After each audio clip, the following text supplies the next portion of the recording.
Hello again viewers, we're in beautiful Los Cristianos. What a lovely day. I've had to come in the shade, the weather is so nice. Must be at least 32, 33, it feels like it. We're going to take a wee walk down the promenade and I've got a special guest, one of the first YouTubers ever to give a shout out for this channel, a legend in Tenerife himself. We've got Tim Downs from Living with MS Tenerife YouTube channel. I'll leave a wee link at the end to Tim's channel. Make sure you hit the wee subscribe button. Tim does lots of walks like me. Tim, pleasure to meet you again. You too, my friend. How are you doing? Good day, ladles and jelly spoons. We're going to take a wee walk. We'll ask Tim some questions. He lives in Tenerife. Quite often people will ask me, what's the weather like in Tenerife in a particular month, etc. This is getting filmed in September. I can tell you the weather is glorious. Great place to be. Tim, what's your favourite month weather-wise? My favourite month weather-wise is probably around about now. Yep. Just going into the autumn because it's a clearer air. Yep. You know, the summer's very humid and very, well, I mean, it's not very hot, but it's hotter than normal. Yeah. And then coming into this area now, you get the nice breeze. So I think Kayasavaki at the top, we're pretty good there at the top of Kayasavaki, so it's a lovely breeze. So around about now is good, but the whole year is like this in the day. As long as you're in the sun, it's nice and warm. Yeah. It's just the shady areas that get cooler in the winter. They get a wee bit cooler in the winter. Yeah. So one of the most common questions I get, Tim, I'll show you a wee bit of Los Cris while we're walking here. Look at these guys just sitting out having a wee beer and a wine, looking out to sea. Can't beat it. One of the most common questions I get, Tim, and it's the only month I think I've not been in Tenerife. What's the weather like in January, Tim?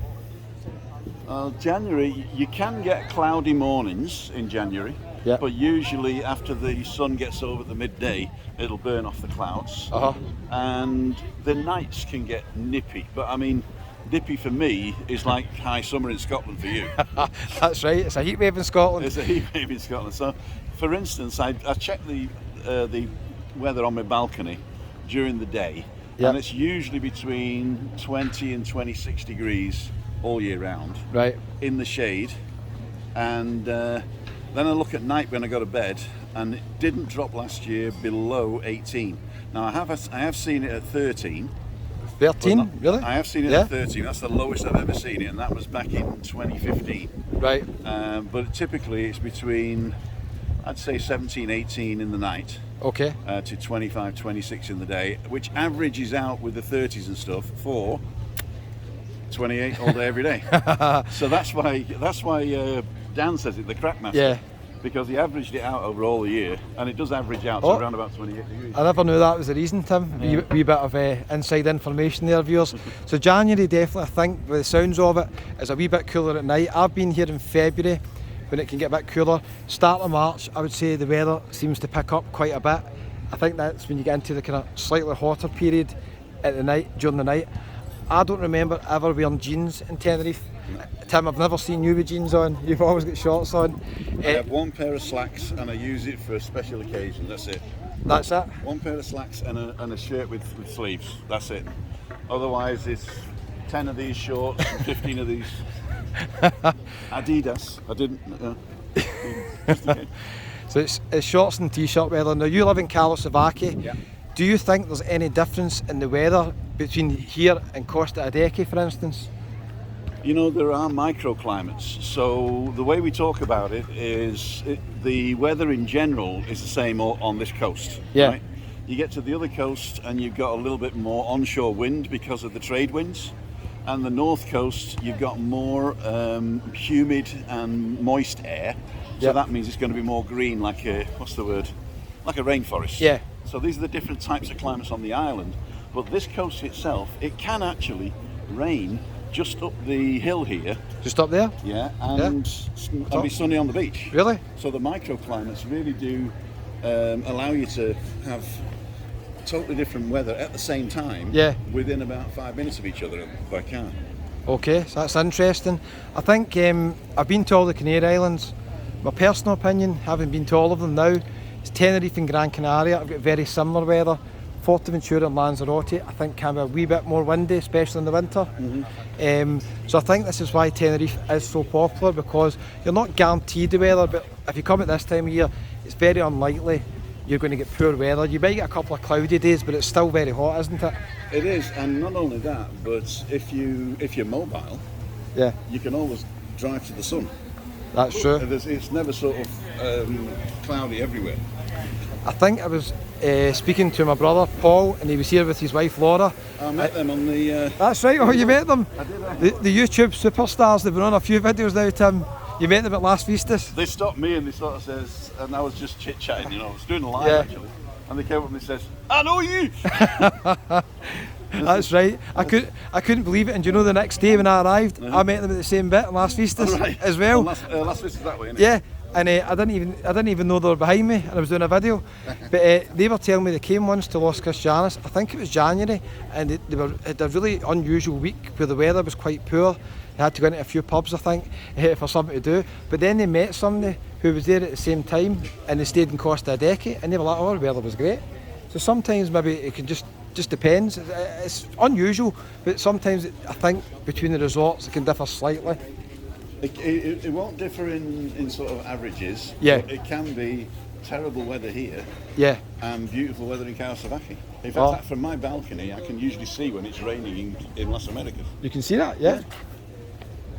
So you stay in Kawasaki. Anybody wanting a wee day trip or something different? I have been there, and you can walk along the coast if you fancy a really nice walk. And the heat, mind you, to play a Paraiso. And I think it's the 473 bus, is that right? 473 goes along the coast, and the 477 is the express to Los Gigantes. In fact, I've done a trip. I didn't film it, unfortunately, but I did a trip whereby you get the 477 from here, Los Yep. Cristianos, to Los Gigantes. You get it straight there, express. Get it early in the morning, and what then happens is you have a look around Los Gigantes, maybe have a bit of breakfast, Yep. and then you're walking back towards the island of crabs, so Isla Cangrejo or whatever it's called. Yeah. And you can get on the 473 at the top by the Tipsy Terrace Yep. and get off at Lidl, and then walk down to the front, and that's Puerto de Santiago. Right. Puerto de Santiago turns into La Harina, so you can walk all the way along the front, and beautiful walk as well. A little port, a little beach, Yep. back up, and then you're in La Harina, which is the sand, it's called, and then you get the 473 again to the next village, which is Alcalá. So, in theory, what you could do, Tim, if you wanted a day trip and you wanted to jump on and off the bus, you get the unlimited card for €10. You can get that, or you can get the 10 mass card and pay each trip, but I think €10 would be good. Yeah, that'd be good. So some good information there if you want a wee day out. That's good information for me, because I've not been to Los Gigantes for a wee while. I might go back and do videos. And Tim was saying there's some places quite close to it. The weather can be different up north. I was in Porto de la Cruz. It was absolutely glorious during the day. It was like this, as hot as here. At night I did see a wee bit of a difference. It was a wee bit cooler at night. Santa Cruz, to be fair, was very, very hot. I didn't really notice much difference. But I think from what everybody tells me, it can be a wee bit cloudier in the north. What it is, it's the alisios, which are the trade winds. Right. And what happens with the trade winds is they will pick up moisture and then bring it to the island. As soon as it starts going up the mountain, it's going to get cooler and condense into cloud. Yeah. So that's what you're seeing here. And the other thing is that at the moment we've got a tropical cyclone to the north of us, up near Portugal. Right. And what the cyclone goes anti-clockwise, so its tail end is pulling northwestern winds to us, which also keep a little bit cooler. Right. As soon as it'll go past us, then it's going to bring northerly winds to the north coast. So that's why it's going to be cooler. Okay, so viewers, I think the title of this video is going to be, I've spoke to a weather expert, Tim, who's got all the knowledge here, and it's great to speak to somebody who stays here, because I'm here quite a lot doing videos, but it's not the same as staying here. Check out all the other Tenerife vloggers as well. If you're ever obviously on live chats with them, you can ask them their opinion on the weather. I think most of them are going to tell you the same as what Tim says. The weather all year round in Tenerife is fantastic. January, February I think might be slightly cooler, but as Tim's saying, averages out, you're going to come here, most of the time you're going to get beautiful days like this. I've got another two more tips for you. Go for it. A lot of people ask me, what weather app shall I use? Yep. And the weather app that I use, let's go through. Yeah. Well, we've just got to keep talking about the music. But what weather app you use? And I use the weather app from Very good, very nice. Matteo. Matteo. Yeah, Very nice. it's, Hello, good price. How much? Very good. It's called Weather Pro, Yep. and you can get it for Android and iPhone. And it's driven by the Matteo Group, which Okay. is like the weather group. Right. And I've just found a website called zoom.earth, Okay. EARTH, and that gives you near real-time weather satellite pictures of the whole world, Right. including temperatures and wind directions. So that's really good if you're following a storm, or if you want to know Yeah. whether the wind's going to be blowing from the east or the west. Because don't forget, if it blows from the east, we get Saharan weather and Kalima. Yeah. If it blows from the west, we're getting dry weather like now. Yeah. If it's on the south, we're getting humid weather. It's going to be cloudy and hot. Okay, so So- that's some great tips. Thanks very much, Tim. Well, it's been an absolute pleasure meeting you again, Tim. Great to be back in Tenerife, one of my favourite places, Los Cristianos. What a way to end the video. I've just seen a beer there for 95 cents. So me and Tim are going to pop in for a wee drink. I'd just like tuning in. Thank Tim very much. Check out Living with MS Tenerife on YouTube. I'll leave a link below the video, guys, and in the comments. Make sure you subscribe to Tim. It's a great channel. And Tim, I'd just like to say, thank you so much for joining me. You're very welcome. Goodbye, viewers. Thanks very much, Tim. Bye.